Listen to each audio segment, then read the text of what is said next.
Hi, I'm Bill O'Reilly. Thanks for watching us tonight. What we, the people, are entitled to receive from our government. That is the subject of this evening's Talking Points memo. There's great confusion all over the land about rights and what the government really owes us. Essentially, there are three major expectations that the government should meet under the constitutional banner of pursuit of happiness. Number one, security. We're entitled to have an effective defense against people who would kill us. But today our security is wobbling because of hackers and leakers. And the federal government does not seem to be able to stop the espionage.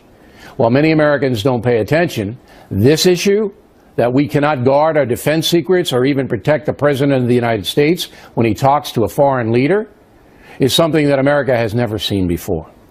Simply put, the high-tech world is creating threats to our security that are almost out of control. This is perhaps the most important issue the federal government faces right now. But close to that is health care. Americans are entitled to an affordable medical system that can alleviate their suffering. All of us are going to get sick, and we will need help. But right now, that help is confusing, to say the least. It's pointless for the factor or anyone else to debate Obamacare and what might replace it until a new, specific proposal is put forth. When details are decided and the bill is ready to be considered, we'll be all over it. The guiding principles of health care should be that it's financially reasonable, affordable, that you have direct access to the doctors you want, and that you are not bogged down in a chaotic system of red tape and delays. So Congress has a lot of work to do to put a fair health care system in place. Finally, all American adults should have fair access to the free marketplace. By that I mean you can't be denied a job because of your color, your race, or anything else. Also, the government needs to put sensible guidelines in place that protect workers from exploitation. With many unions now politically corrupted, the feds and the states have much more responsibility to working Americans. That's it. That's what we are owed. The Bernie Sanders philosophy that everybody should be guaranteed a job at a set wage and shepherded through life is not what America is all about. We compete here, but in some cases, some Americans are not treated fairly in the marketplace. Best example, children from families who don't really care about them. These kids are often thrown into awful schools and wash out early without much of an education. They have little chance to succeed economically in this country. For far too long, America's looked away from that reality. Every American child deserves a quality education. And right now, the system is not providing that for millions of kids. That must change. And that's a memo. Now for the top story tonight, the danger of hacking and leaking. Joining us from Washington, Mark Zaid, an attorney who specializes in whistleblower cases and high-tech intrusion. So the WikiLeaks deal, we saw it again yesterday, all these CIA documents released, about 9,000 of them, is a direct threat to this nation. Is it not, Counselor? No, absolutely. I mean, anytime information, especially classified, is taken from U.S. government or contracting facilities and is leaked without authorization poses a significant danger. Now, this is a labyrinth here. We have a lot of investigative agencies, the National Security Agency, the FBI, the CIA, Defense Intelligence, and it seems right now that none of them have control over leaks out of their various departments. Do you see it that way? I mean, it is a problem. This one in particular is going to be very interesting. Now, of course, the government hasn't verified the authenticity, at least not on the record, per se. But the press reports have been that the majority of these documents were unclassified and were circulating among groups or contractors of the CIA, which to me is going to be fascinating as part of this leak investigation, because, what kind of controls are on unclassified information? Far different than if it's classified information, and whether the systems are being hacked into or whether people are taking documents out or obviously just verbally disclosing information. But it is obviously a big problem, and in this day and age, when technology is so advanced, when you have the Mannings and the Snowdens of the world, where you just put a thumb drive or a CD-ROM in and you have 1.5 million documents, if that wall and shield isn't perfect, we have a problem. Well, it's not perfect. Obviously, it's embarrassing. I mean, when the President of the United States has a phone call with the Prime Minister of Australia and the President of Mexico, and 24 hours later the phone calls in the press. I mean, that doesn't get any worse than that. We cannot conduct business as a nation if the President of the United States cannot have a phone call with a foreign leader without it being taped and disseminated to the press. Am I wrong? No, not at all. I mean, that's fascinating, obviously, because that's even a different situation from with respect to classified information at one of the intel agencies. Yeah, that's just eavesdropping on the guy, the leader of the country, and that's what happened. Right. And it's insane. And not only it makes that, it difficult. Not only that, you have a situation where a private citizen, General Flynn, was caught up on a wiretap with the Russian ambassador. And where is Flynn's privacy? Where is his right to not be wiretapped? Where is it? Well, so that comes into a different situation. So presumably he was caught through an authorized legal warrant and as an incidental capture. Now, that is different, though, from then someone leaking the information, which is classified. But under the bylaws of the warrant, he's supposed to be protected. Yes, he's supposed to have minimization with respect to his identity. The guy's career is over. And I'm not saying what he did was by misleading the vice president. We talked about that last night. Right. You know, okay. But his whole life and career has been adversely affected. There was no minimization. It was bang, he did this. We don't know exactly what was said in that call, but we know that he was on it, and and the aspersions were made that he was doing something wrong. Yeah, well, and even with some of the others from within the NSC, there have been reports of individuals who have been denied security clearances. Now, that may be interesting, and it may be newsworthy, and maybe it's even valuable for the public to know, but it is a violation of those individuals' privacies. I represent people like that all the time. I don't want my clients Flynn could go to you tomorrow on the air, and he could sue the federal government, could he not? Well, it's a little complicated in very narrow provisions of whether the Privacy Act applied to that information, and it's a very boring conversation. I bet you could. I would represent General Flynn, and that would be an interesting case. Yeah, it would be, because he didn't have he had no privacy at all, and he was not a government official at that point. He was a regular guy. All right, and we don't, I mean, I don't want to belabor the thing, but the basic point is that there is no control now, none. All right, at the federal level, at the highest level, in the Oval Office, all right, in the CIA archives, in the NSA tapping or whatever. There's no control of information, classified information. It could appear anytime, anywhere. That's a disaster.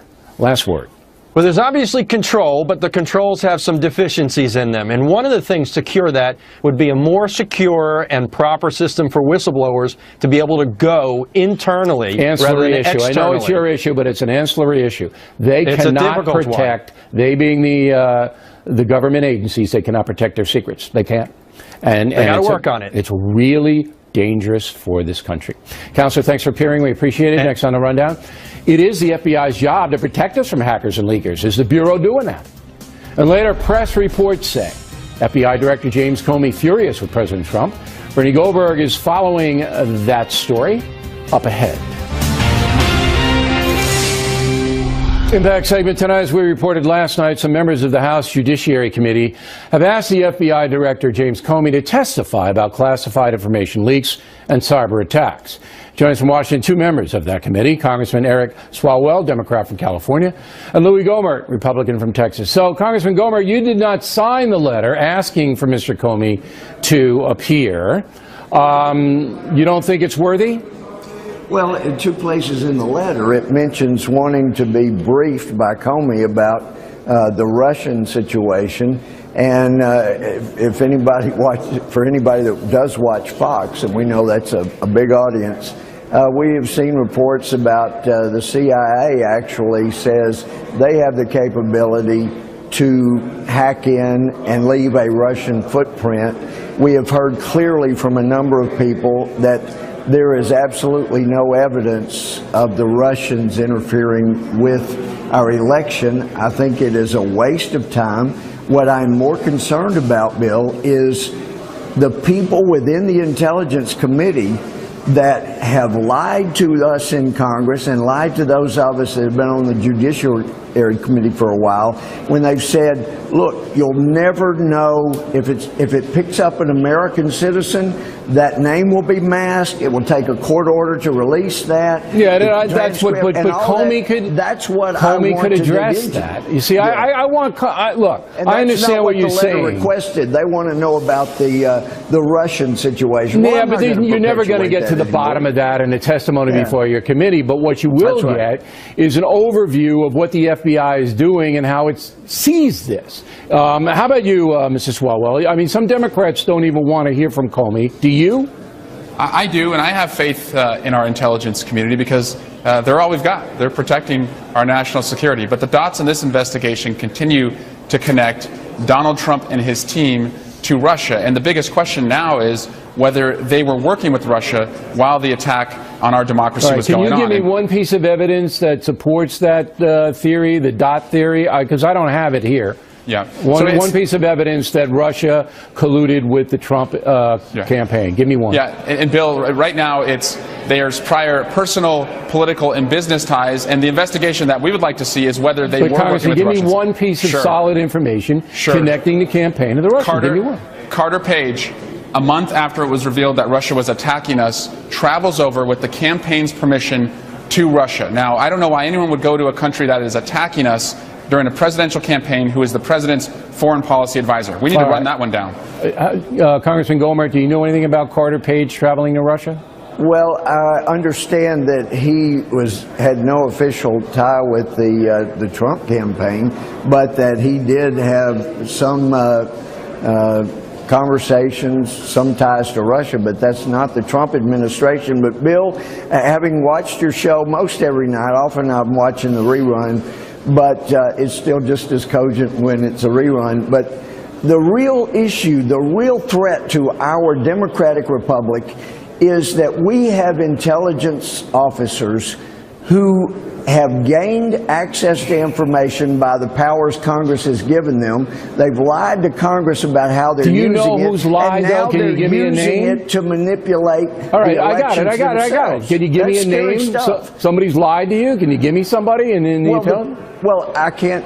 What I can tell you is we have been told, going back to the Bush administration, that you never have to worry I got about that. this program. And Flynn that was a this private names citizen. will be masked. Right. And now we find out they're not Right. masked. The conversations aren't minimized. Well, that's a big deal. And, I mean, and it is right. a big deal to It's me a big because deal. there are people from both I administrations. don't know if I don't know. told us You know, this guys, could never happen, and now it's I happening. appreciate you both coming on, but I don't know if we're ever going to get to the bottom of this. We because have got to. We have to. We really do have to agree on get to that. the bottom of it. All right. We do. This All is right. dangerous stuff. It is absolutely It really is. dangerous. There's no doubt about it. Gotta get to the bottom. When a sitting president can't have a conversation with the president of Mexico without being in the Right. newspaper Bill, the let next me day. tell you one way we'll get to the bottom, and I think we can. I only got is what I've 20 said- seconds. What I've said repeatedly, you guys keep saying how important this is to have this power. If you don't give us the leakers and how this happened, I will join with my Democratic friends and we will eliminate your power to do this. All right. We appreciate it, guys. Thank you. Unresolved problems taking place. Seems like every day there are broad attacks leveled at President Trump and his administration. The latest is that people all over the world are embarrassed by the USA.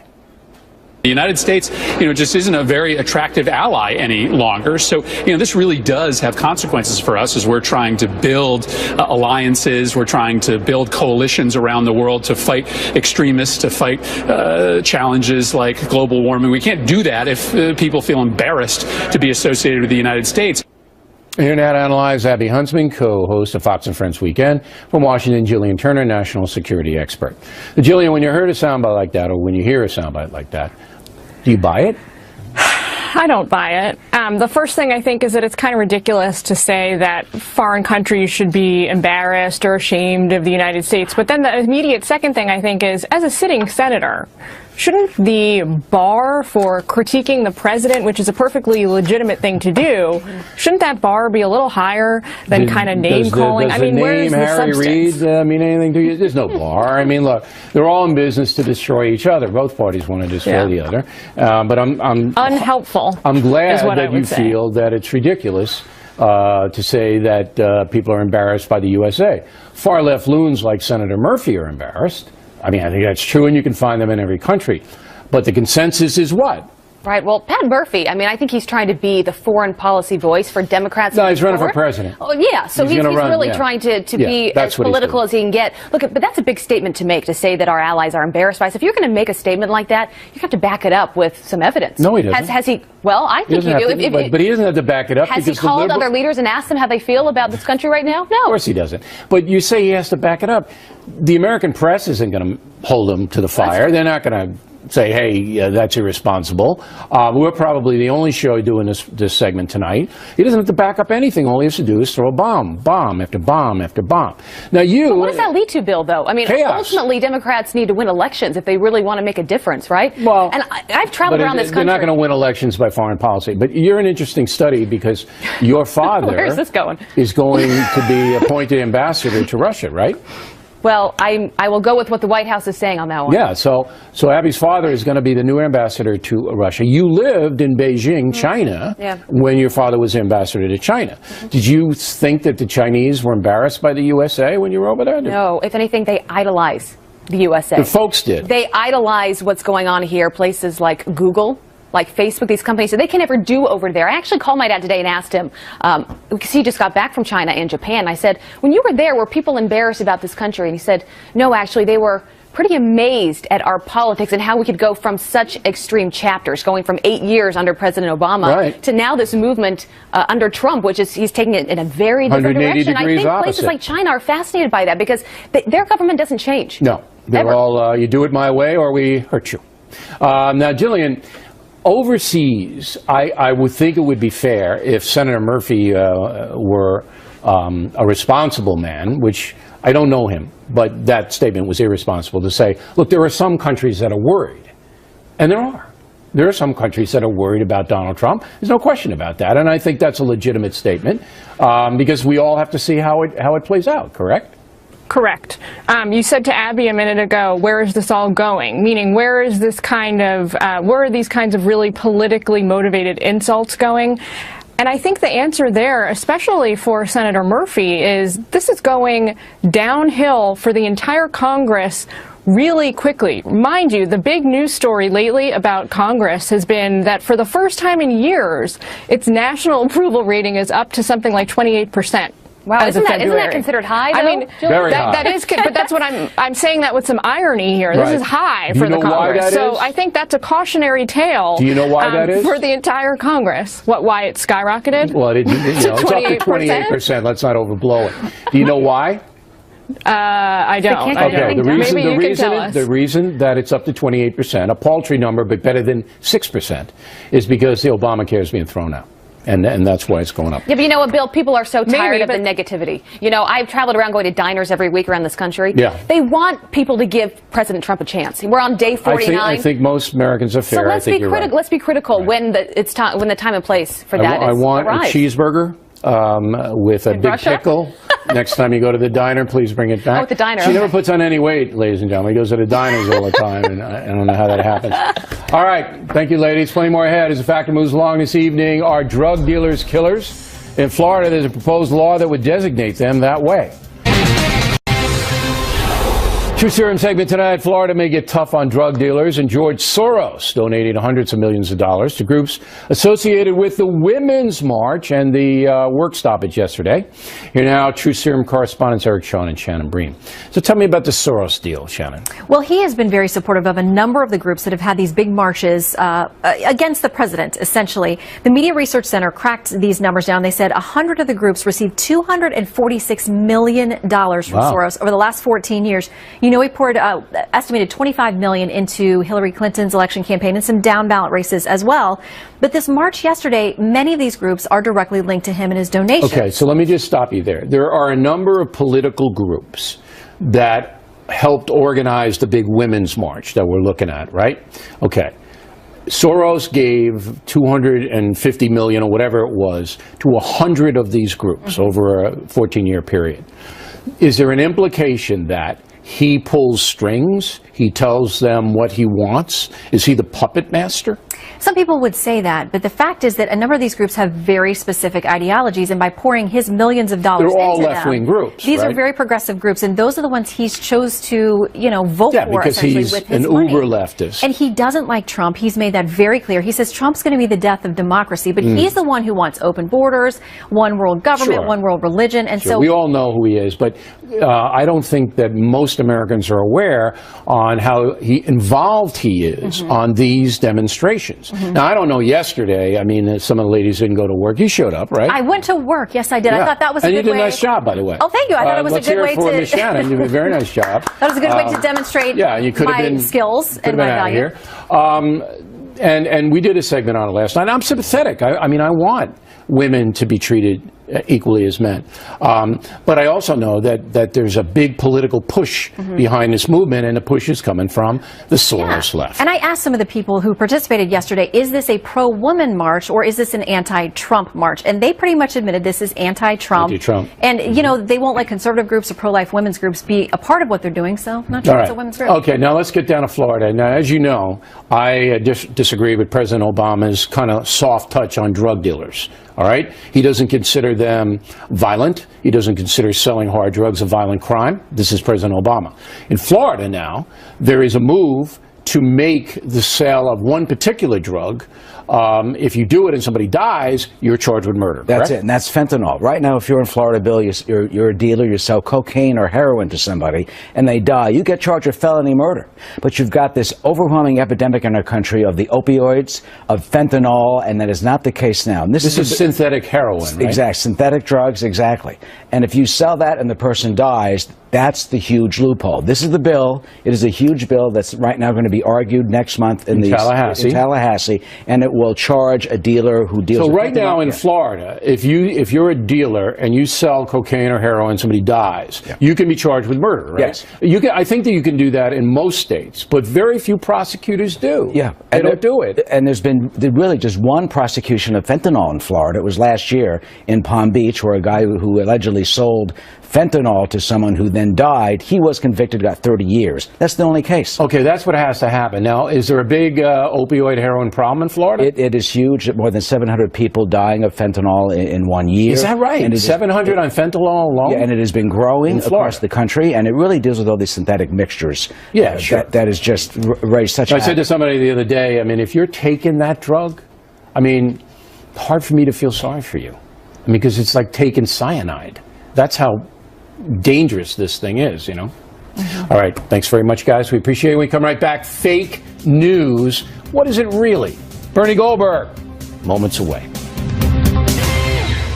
Thanks for staying with us. I'm Bill O'Reilly in the Weekdays of Bernie segment tonight. Two interesting topics, beginning with a report that FBI Director James Comey asked the Justice Department, headed by Attorney General Jeff Sessions, to publicly reject President Trump's assertion that President Obama ordered taps in the Trump Tower. Now, that report was based on anonymous sources, but it's widely accepted as truth, even though Director Comey has not said a word, nor has anyone in the Justice Department. Joining us from Miami, Bernard Goldberg. So, my contention is this. If you don't have any backup or perspective, you can mention it. All right, this is what's floating around.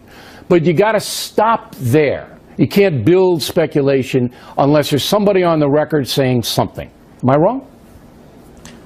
Yeah, I think you are. I think this is important because we need to believe the President of the United States. We live in a free country, and if we don't believe what he says, we have a problem. He put out a tweet that said his offices at Trump Tower were bugged, and President Obama was behind it. I don't know if that's true. I assume it is not true. Everybody has knocked it down, but you can't put that out without any proof. He's the president. Well, he can't just put that out. He can put and that's it out, why and he does. He's a important. provocateur, and he does it. Now, you can criticize him, as you are, for doing it. And that legitimate criticism, people can take it or leave it, but you can't basically establish a baseline record on anonymous sources that have no context provided to them. We don't know who put this out. We don't know anything. Okay. Here's why I believe it. Because I don't believe any of the alternatives. I don't believe the New York Times just made it up, and I'm pretty sure. With all due respect, you the don't fact either. that you believe it is fine, but other people don't believe it. They believe Trump. It goes down along partisan lines. Do you really want to go down that road? Do you really want to do that? What I want to do is advance this story journalistically. The Trump supporters don't care if he lies. He's on their team, and that's all they care about. Some people are in that category, and it was the same with Obama people. All right, no matter what he did was fine. He walks on water. You can't criticize him. It's always been that way since George Washington.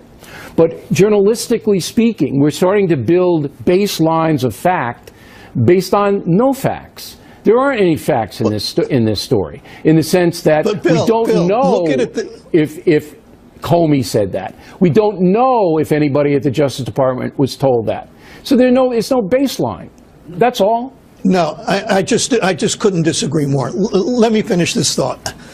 You don't believe, I'm pretty sure, and I certainly don't believe that the New York Times just made it up. So let's get that out of the way. Even though a lot of people watching us think they do engage in fake news, they don't, okay?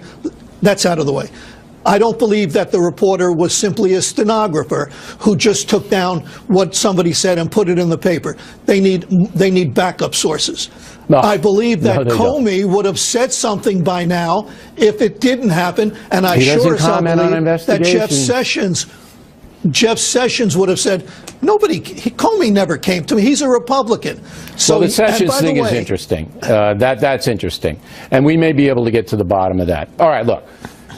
You're being very generous, and because I know you're a very generous man, and people appreciate that about you. And if you need a loan, Bernie lives in Miami and North Carolina. All right, let's get to another thing that's very important. Not important, but interesting.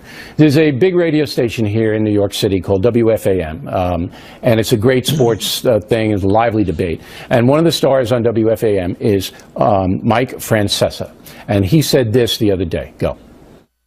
I always wanted to ask you, in your lifetime, do you think we're ever going to see a day that we're going to have a professional manager, coach, female, that's a female, in your opinion? Of a male team? Yeah. No. Well, why aren't we outraged by that? Do you know how difficult it would be on a female to manage 25 men? Or 50 men? Do you know how impossible that would be? Difficulty level. I'm just saying it would be tough. It wouldn't be tough. It'd be impossible. Now, for saying that, he's under fire of being anti-women and anti-this and anti-that. And I'm saying, look, he's entitled to his opinion, may not agree with it, but he's a knowledgeable man about sports. He knows what the locker room situations are. He knows what the dynamics are. Isn't he entitled to his opinion without being punished? Yes. And the liberal, politically correct world will punish you if you're not PC enough, and that's what's happening here. Now, having said that, I disagree with him.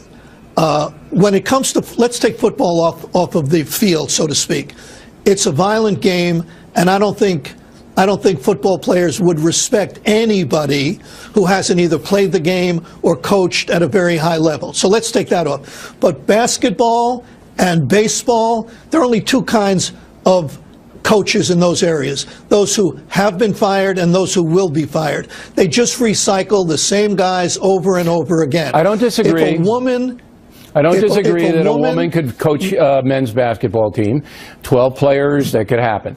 But he was talking about baseball and football, and I think it would be I agree with Francesa, it would be almost impossible on a number of different levels for that to happen. But even if you disagree, and even if, and you know sports, you work for HBO Sports, and I know sports, he shouldn't be punished. Francesa's entitled to his opinion. No, I agree. I totally agree. Right. But let me make one point very briefly. Real quick. Athletes have changed over the years. When you played football in the 1940s and 50s, it was one thing. What? Today, athletes are more open to, let's call it diversity. They play with gay players. Yeah, I went to Wales. It's just logistics. So they'll accept a woman if the woman knows what she's talking about, if they have confidence in her, and if they're winning, they will get on board. All right, and some I agree, will be reluctant, but only only some. Dissenters should not be punished. In fact, a tip today, getting the truth about a West Coast earthquake article in a moment. But first, the mail. Alan Dyer, Cedar Park, Texas. O'Reilly, Bob Woodward lapsed into the ends justify the means when you prompted him on whether publishing the president's private conversations is fair reportage. I'm glad you emailed, Alan, because I want to clarify this issue. If a president is doing something harmful to the nation, as Richard Nixon did, then reporters should aggressively pursue the situation and expose wrongdoing if they can. But if a president is simply conducting the nation's business, we in the press have an obligation to vet what we are fed. America or any other country cannot conduct business without some privacy. It was embarrassing for the USA to have Mr. Trump's phone calls with Mexico and Australia leaked for no apparent reason. Journalists make editorial decisions all the time, and right now many of those decisions are undermining the USA for no reason whatsoever. Robert Bigham, Homedale, Idaho. Woodward never questioned President Obama while he was in office. False, Robert. Bob Woodward was very critical of the Obama administration's secrecy. Judy DeVar, Ojai, California. O'Reilly, just heard you say belonging to a gang is a deportable offense. Is that true? Seems to violate freedom of association. If you are in this country illegally, you can be deported, Judy. One of Homeland Security's rules is that undocumented people who are gang members get deportation priority. All very legal. Dino Gutierrez, Liberty Hill, Texas. I served this country in 5 tours of combat and am a strong male figure. Seems like we are dinosaurs born in the wrong generation. Times have changed, Dino, no question, and the PC culture is harming a number of people. But there will always be respect for guys like you, at least on this program and on this network. Lorimer Fairfield, Vancouver, Canada. I've read Churchill and Shire, but never before in books of human conflict has so much been so movingly detailed as in Killing the Rising Sun. Well, that's a great compliment, Lorimer.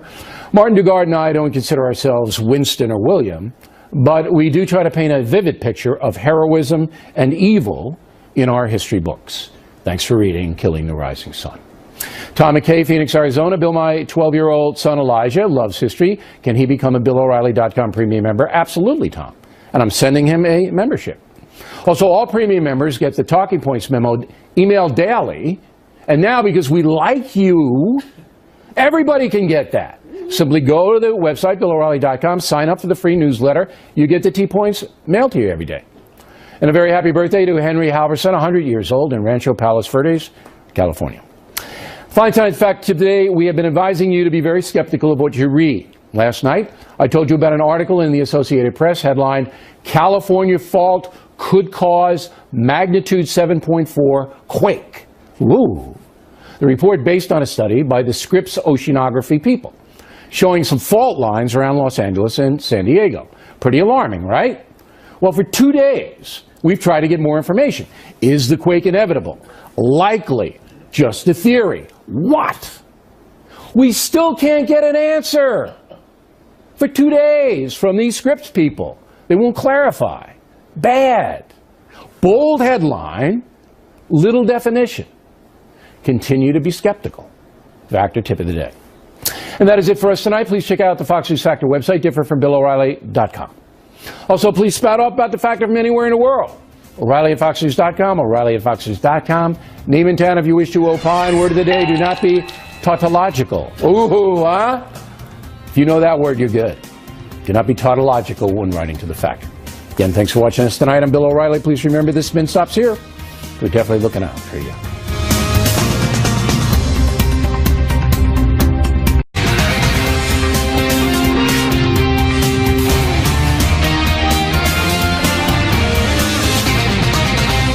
Hi, I'm Bill O'Reilly. Thanks for watching us tonight. What we, the people, are entitled to receive from our government. That is the subject of this evening's Talking Points memo. There's great confusion all over the land about rights and what the government really owes us. Essentially, there are 3 major expectations that the government should meet under the constitutional banner of pursuit of happiness. Number 1, security. We're entitled to have an effective defense against people who would kill us. But today our security is wobbling because of hackers and leakers. And the federal government does not seem to be able to stop the espionage.